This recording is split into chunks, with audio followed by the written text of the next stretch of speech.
नमस्कार, मैं आपके साथ रंजना रावत और आप देख रहे खबर तो समझिए। और इस वक्त की बड़ी खबर की बात करें तो बिहार में कल क्राइसिस ग्रुप मैनेजमेंट की बैठक होगी। सूत्रों के हवाले से खबर है कि बैठक के बाद लॉकडाउन का ऐलान किया जा सकता है। तो बिहार में कहा जाए तो लग सकता है लॉकडाउन। बिहार में कल क्राइसिस मैनेजमेंट ग्रुप की बैठक होगी। सूत्रों के हवाले से खबर है कि बैठक के बाद लॉकडाउन का ऐलान किया जा सकता है। कल से बिहार में 7 दिनों से ज्यादा का लॉकडाउन होने की संभावना है। सीएम ने आज अधिकारियों के साथ हाई लेवल मीटिंग की, जिसमें सीएम ने आईएमए की मांगों पर भी चर्चा की है।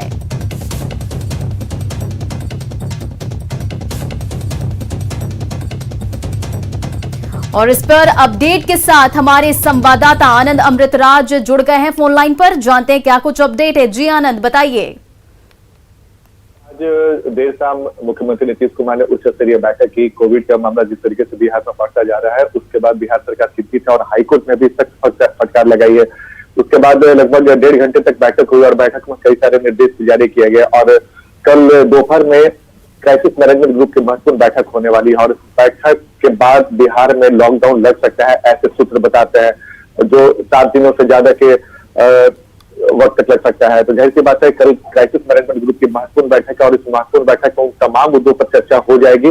और अगर लॉकडाउन लगता है तो परिस्थितियों को फिर कैसे संभाला जाएगा। अगर लॉकडाउन लगता है तो कई तरह से लोग हैं जिन्हें रोजगार की दिक्कत हो सकती है या फिर दूसरी समस्या हो सकती है। तो तमाम मुद्दों पर फैसला करने के बाद बिहार सरकार कल बड़ा फैसला ले सकती है। क्राइसिस मैनेजमेंट ग्रुप की बैठक होने के बाद कल दोपहर में ये बैठक होने वाली है, जिसमें नीतीश कुमार उस बैठक को लीड करेंगे और क्राइसिस मैनेजमेंट ग्रुप की जो उच्च स्तरीय टीम है उनके साथ बैठक होगी। और रंजना, जो हमारे सूत्र है कल बता रहे हैं कि कल बैठक के बाद घोषणा हो सकती है कि बिहार में लॉकडाउन लगने वाला है और कितने दिनों तक लगने वाला है। जैसे कि सूत्र बता रहे हैं कि 1 हफ्ते से ज्यादा का लॉकडाउन लग सकता है बिहार में। तो जैसी बात है कि क्राइसिस मैनेजमेंट ग्रुप की बैठक पर नजर टिकी हुई है कि इस बैठक में क्या कुछ फैसला होता है और अगर लॉकडाउन लगता है तो क्या कुछ नियम बनाए जाएंगे, उस पर भी चर्चा होगी और उन तमाम मुद्दों को उसके बाद मीडिया के सामने रखा जाएगा। तो जैसी बात है, कल के क्राइसिस मैनेजमेंट ग्रुप पर तमाम निगाहें टिकी हुई है और उस बैठक के बाद बिहार में लॉकडाउन कब से लगेगा इसकी घोषणा कर दी जाएगी। जी आनंद, इन तमाम जानकारियों के लिए शुक्रिया। तो कल क्राइसिस मैनेजमेंट ग्रुप की बैठक होगी और लॉकडाउन को लेकर बड़ा फैसला लिया जा सकता है। इस पर हम लगातार नजर बनाए हैं। क्या कुछ कल मीटिंग में होगा, ये देखने वाली बात रहेगी। सीएम ने अधिकारियों के साथ हाई लेवल मीटिंग की है, जिसमें कई दिशा निर्देश दिए गए हैं। कोरोना मरीजों के इलाज में कोताही नहीं बरते जाने की बात कही गई है। जिलों में भी इलाज की हो पूरी व्यवस्था, इस पर भी उन्होंने कहा है। अनुमंडल स्तर पर भी पूरी तैयारी रखने को उन्होंने कहा है। हर हाल में ऑक्सीजन और दवा की उपलब्धता हो। बेवजह बाहर निकलने वालों पर नजर रखने की बात कही है। तो कोरोना से निपटने के लिए रणनीति बनी मीटिंग की। हम आपको बड़ी बातें बता रहे। बेवजह बाहर निकलने वालों पर नजर रखी जाएगी। कोरोना गाइडलाइन का सख्ती से पालन कराने का निर्देश दिया गया है। स्वास्थ्य विभाग प्रतिदिन अस्पतालों का फीडबैक लेंगे। तो ये मीटिंग की, आज की मीटिंग की 10 बड़ी बातें हम आपको बता रहे हैं। कोरोना को लेकर गांव-गांव में सतर्कता और जागरूकता फैलाने की बात कही है। लोगों को सजग करने को लेकर भी अभियान चलाने को कहा गया है। कोरोना के फैलाव को लेकर सचेत रहने को कहा गया है।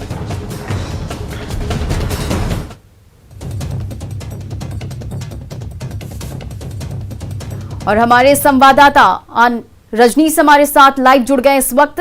जानते हैं क्या कुछ अपडेट है। जी रजनीश, बताइए।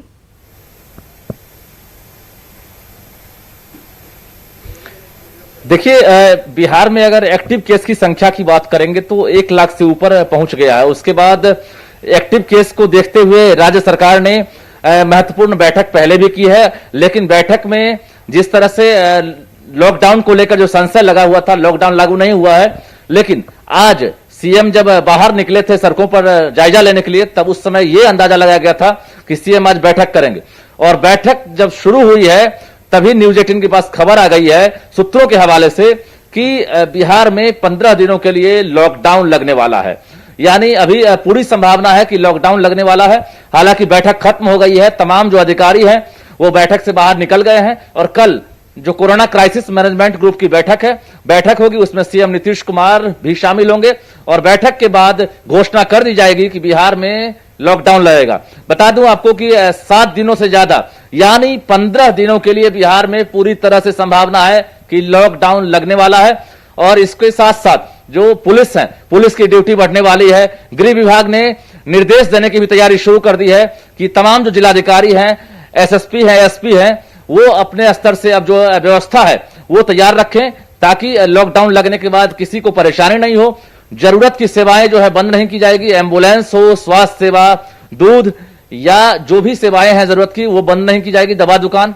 लेकिन बेवजह घरों से जो बाहर निकलेंगे उन पर पुलिस की निगाह होगी और कड़ी कार्रवाई की जाएगी। जो कर्फ्यू की हालात है जो शाम 6 बजे से होती है, बिहार में लॉकडाउन की जरूरत क्यों है? क्या हम ये कहना गलत नहीं होगा कि लगातार मामले बढ़ रहे हैं, लोगों की लापरवाही नजर आ रही है? और आईएमए ने भी लॉकडाउन को लेकर कहा है। बिल्कुल, देखिए लगातार लापरवाही नजर आ रही है।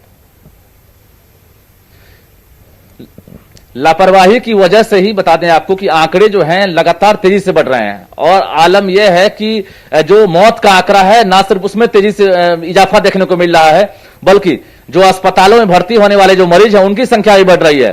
तो ऐसे में सरकार को मजबूरन अब निर्णय लेना पड़ रहा है। जो आईएमए की टीम है उसने भी सरकार को पत्र लिखा है कि हालात असामान्य है, डॉक्टरों की जिंदगी का सवाल है, आम लोगों की जिंदगी का सवाल है, ऐसे में लॉकडाउन लगाना जरूरी है। तो सीएम ने बैठक की है और बैठक के बाद कल जो अंतिम बैठक होगी कोरोना क्राइसिस मैनेजमेंट की, उसके बाद ये घोषणा होगी। जी रजनीश, तमाम जानकारियों के लिए शुक्रिया। तो कल क्राइसिस मैनेजमेंट ग्रुप की बैठक होगी और इंतजार है कि क्या कुछ बड़े ऐलान हो सकते हैं, इन पर सबकी निगाहें टिकी है और बैठक के बाद बड़े ऐलान हो सकते हैं। सीएम नीतीश ने भी आज मीटिंग की और कई अहम फैसले लिए और अधिकारियों के साथ उन्होंने मीटिंग की और कई कुछ जानकारियां दी हैं। तो कल सबकी निगाहें टिकी होंगी कि क्राइसिस ग्रुप मैनेजमेंट की जो बैठक होगी उस पर क्या अहम फैसले लिए जा सकते हैं।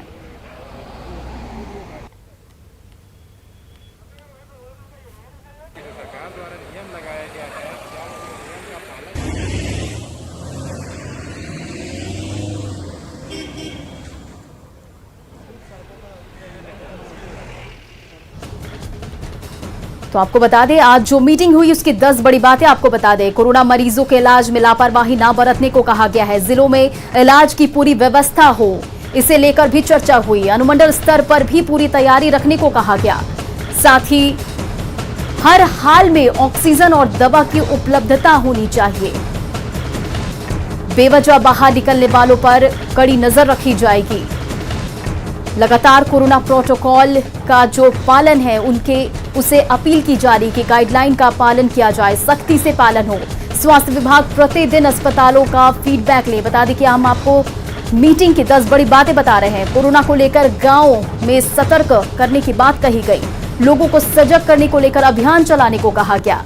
साथ ही कोरोना के फैलाव को लेकर सचेत करने को कहा गया। समझना जरूरी है कि आखिर बिहार में लॉकडाउन की जरूरत है क्यों है। बता दें कि आईएमए ने लॉकडाउन को लेकर मांग रखी है। आईएमए ने कोरोना के खतरे से आगाह किया है। कारोबारी भी लॉकडाउन के पक्ष में है। पटना हाईकोर्ट ने सरकार से जवाब मांगा है। लॉकडाउन लगाने को लेकर कल तक जवाब देने को कहा गया है। पिछले 24 घंटे में 11,000 से ज्यादा संक्रमितों की पुष्टि हुई है और बिहार में एक्टिव केस का जो आंकड़ा है वो 1 लाख पार कर चुका है।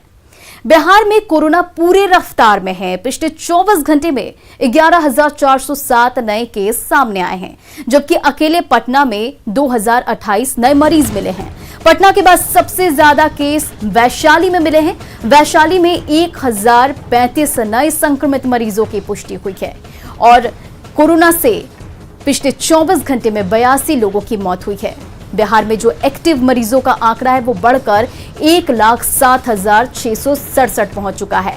हालांकि रिकवरी रेट में थोड़ा इजाफा हुआ है। रिकवरी रेट 78.2% तक पहुंच चुका है।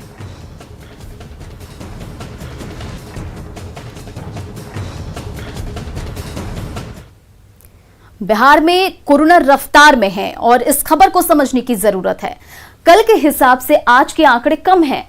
एक हफ्ते में पिछले 24 घंटे में सबसे कम आंकड़े आए हैं। राज्य में रिकवरी दर में भी इजाफा हुआ है। रिकवरी दर बढ़ के 78.29% हो गया है, जो सुकून देने वाली बात है। हालांकि पिछले 24 घंटे में कोरोना से 82 लोगों की मौत भी हुई है। मतलब हर घंटे 3 से ज्यादा लोगों की मौत हो रही है और लगातार जो कोरोना के मामले हैं वो बढ़ रहे हैं।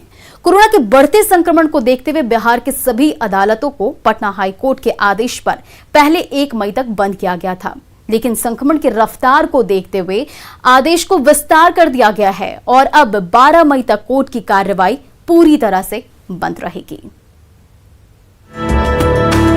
राजधानी पटना में सबसे अधिक संक्रमित मरीज रोजाना पाए जा रहे हैं। कोरोना के बढ़ते मामलों को देखते हुए अब कोर्ट के दरवाजे भी बंद कर दिए गए हैं। पटना के सभी सिविल कोर्ट और अनुमंडल कोर्ट में चल रहे न्यायिक कार्य 12 मई तक के लिए बंद कर दिए गए हैं। 12 मई तक कोर्ट परिसर में एंट्री पर भी सशर्त रोक लगा दी गई है। यहाँ तक कि वर्चुअल न्यायिक कार्य पर भी ब्रेक लगा दिया गया है। अब फिलहाल किसी भी केस की सुनवाई नहीं हो पाएगी।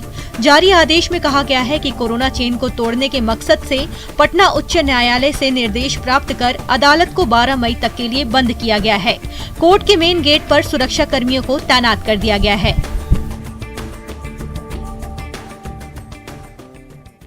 1 तारीख तक ये कोर्ट जो है पहले बंद था, लेकिन पटना हाई कोर्ट के निर्णय के बाद जो है राज्य के तमाम जो ज़िले हैं वहाँ के जिला व्यवहार न्यायालय को जो है वो बंद किया गया है। 12 मई तक जो है वो बंद किया गया है।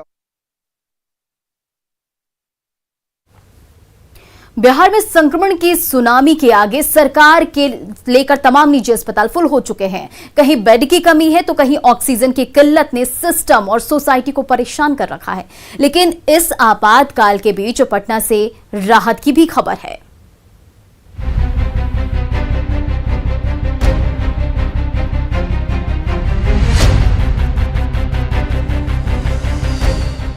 महामारी से जारी जंग के बीच पटना में 250 बेड का 2 नया अस्पताल और 100 बेड के एक आइसोलेशन सेंटर की शुरुआत की गई है। सबसे पहले बात भेटा की, जहां ईएसआईसी अस्पताल में 100 बेडों पर कोरोना मरीजों का इलाज शुरू हो गया है। रविवार को 17 मरीजों को भर्ती किया गया। खास बात यह कि इस अस्पताल में साधारण मरीजों का इलाज भी किया जा रहा है। 200 बेड के अस्पताल को डीआरडीओ की ओर से तैयार किया गया है। उम्मीद है अगले 3 दिन में इस अस्पताल में बाकी 100 बेड की व्यवस्था कर दी जाएगी। इधर पटना के राजेंद्र नगर नेत्र अस्पताल में 125 बेड का ग्रेड 2 अस्पताल भी शुरू हो गया और यहां भी कोरोना के मरीजों का इलाज शुरू हो गया है। हालांकि गंभीर संक्रमण वाले मरीजों को यहां भर्ती नहीं किया जा रहा। यहाँ पर लेवल 2 का हॉस्पिटल बनाया गया है, जहां पर की जो मरीज हैं वो भर्ती किए जाएंगे, उनका इलाज होगा। लेकिन अगर वो क्रिटिकल होते हैं, उनकी स्थिति विकट होती है, तो उन्हें फिर यहाँ से दूसरे अस्पतालों में या सरकारी अस्पतालों में ट्रांसफर किया जा सकता है। और ये 125 बेड का जो अस्पताल है ये शुरू हो गया है। यहाँ पर बिहार में जिन भी मरीजों, कोविड के मरीजों को बेडों की किल्लत होती है, वो यहाँ पर आके अपना इलाज करा सकते हैं और उनका सकुशल रूप से यहाँ पर इलाज किया जाएगा। ये तमाम व्यवस्था पटना के राजेंद्र नगर नेत्र चिकित्सालय में 125 बेड के अस्पताल में की गई है। तो कोरोना से जंग जीतने के लिए पटना में जहां 250 बेड के 2 नए अस्पताल शुरू हो चुके हैं, वहीं कंकड़बाग के पाटलिपुत्र स्पोर्ट्स कॉम्प्लेक्स को भी 100 बेड का आइसोलेशन सेंटर बनाया गया है, ताकि कोरोना संक्रमित सामान्य मरीजों का यहां इलाज किया जा सके। और ये देखिए यहाँ पे जो है वो कोविड जो है आइसोलेशन सेंटर जो है वो बनाया गया है। पूरी तरह से ये आइसोलेशन सेंटर जो है वो तैयार हो चुका है और यहाँ पे देख सकते हैं कि तमाम तरह की तैयारियां जो है वो पूरी हो चुकी है। जो लोग होंगे कोरोना संक्रमित वो यहाँ आकर के अपना इलाज करा सकते हैं और इसके लिए यहाँ पे 100 बेड का ये जो है अस्थायी अस्पताल जो है वो बनाया गया है।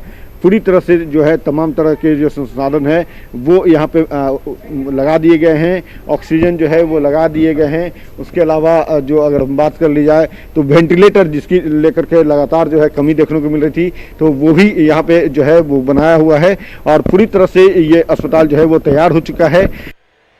ऐसे में उम्मीद की जा रही है कि स्वास्थ्य विभाग की इस पहल से कोरोना की चपेट में आ रहे लोग इस परेशानी से निकल पाएंगे, उन्हें सुविधा मिलेगी और अस्पतालों में बेड और ऑक्सीजन के लिए मारामारी से राहत मिलेगी। न्यूज़ 18 के लिए बिहटा से अमरजीत के साथ पटना से धर्मेंद्र और अमित कुमार की रिपोर्ट।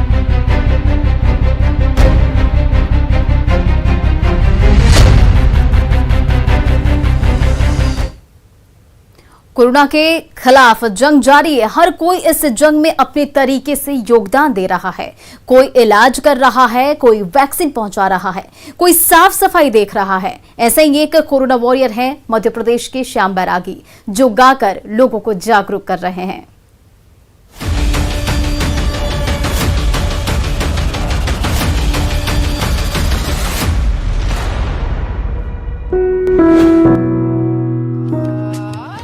फिर गाड़ी वाला आया, घर से कचरा निकाल। अब की टीका के लिए बताया, क्योंकि कोरोना को है भगाना। गुनिया पंडा ओझा कोई एला नहीं भगाई, छूत कोरोना केवल टीका लगवाए से जाही, आओ टीका लगवा लो। सुना आपने, लोकगीत के माध्यम से कोरोना को हराने का प्रयास कर रहे हैं, लोगों को वैक्सीन लगवाने के लिए प्रेरित कर रहे हैं। ये है गायक श्याम बैरागी, जो अपनी लोकगीत में मध्य प्रदेश और छत्तीसगढ़ी की मिलीजुली भाषा का उपयोग कर लोगों को जागरूक बना रहे हैं। सुनिए कैसे लोगों को कोरोना प्रोटोकॉल के बारे में सहज भाषा से समझा रहे हैं। सुन ले दादा, सुन ले दाई, सुन ले टूरा टूरी, कि मास्क लगाए रहो कोरोना कैसे ढींगाया ही।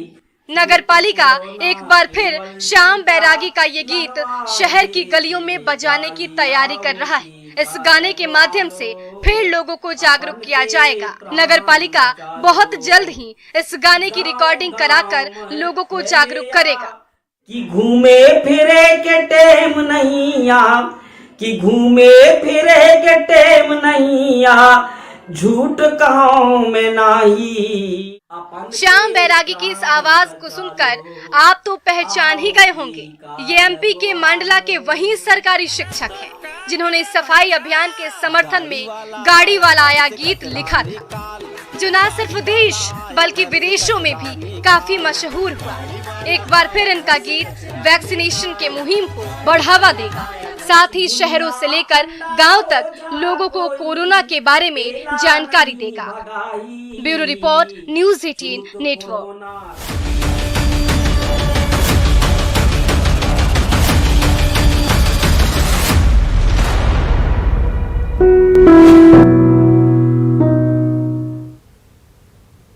तो फिलहाल इस बुलेटिन में इतना ही। बने रहिए न्यूज़ 18 बिहार झारखंड के साथ।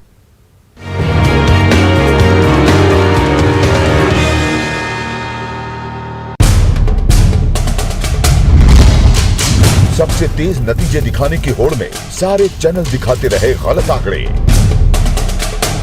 पर हमने बेबाकी से दिखाए सबसे सटीक आंकड़े और साबित किया चुनाव नतीजे मतलब सिर्फ न्यूज़ 18।